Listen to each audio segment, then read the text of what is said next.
katinso, luto na ang lumpiang Shanghai na gulay.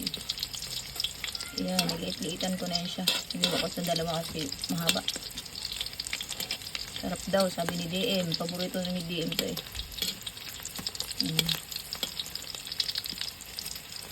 May naluto na ako.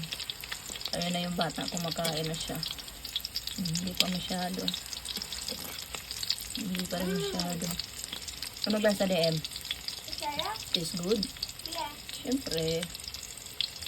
So, yun lang muna katinso.